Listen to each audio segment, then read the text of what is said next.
Hey, what's up, everyone? Just kind of trying to explain. Like, I get asked a lot about the Leather Pros on the FXRs, not on the Dynas. I have no experience with them on a Dyna or on like a DXT or something like that. So I can't tell you how they work. But this is why I had such a bad experience with the Leather Pros. Here's you can't see it that well. But this mount right here and this mount right here are the only mounts for the bag. You pull it up and it comes, well, it's supposed to come right off. Hold up.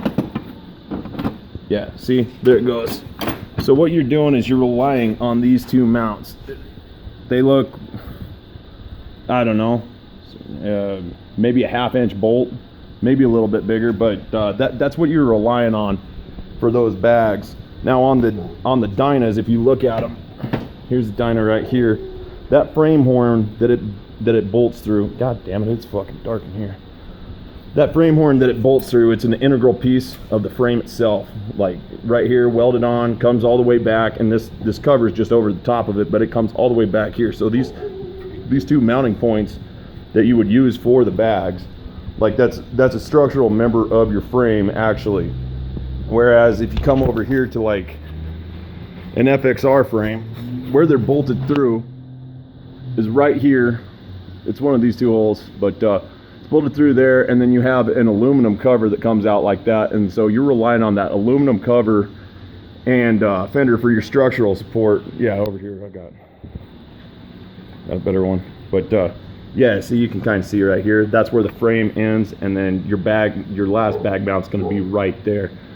So this whole motherfucker just like, it will sit there and flex and twist and shit like that because there's nothing tying them back together like they do on, this is an RD, but same thing for like the Ps and RTs and everything like that.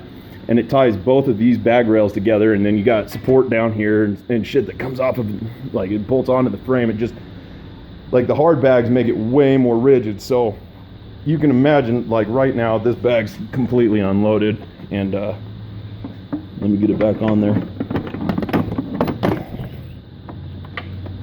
But you can imagine with these things loaded up, which that's why you buy them. I mean, they come on, they get on, and they come off quick, but you can just stack them to the fucking nuts. Otherwise, there's no reason to have them expandable or anything like that. But you just even touch down here, and you can see how it flexes. And damn it, I wish it was brighter.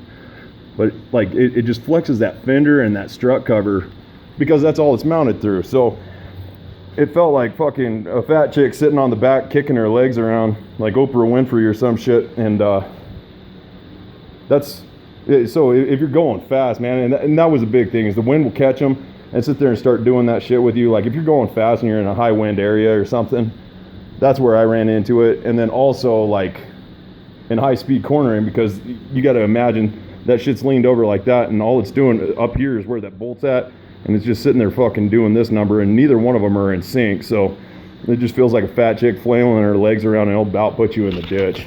That's just my experience with it. I'm no competition. I don't build anything. I don't sell anything like that would ever be in competition with Leather Pro. So I don't know, man. It's not like I'm trying to fucking smear these guys. They're good bags, but the mounting system's fucking terrible. And that's just my 2 cents.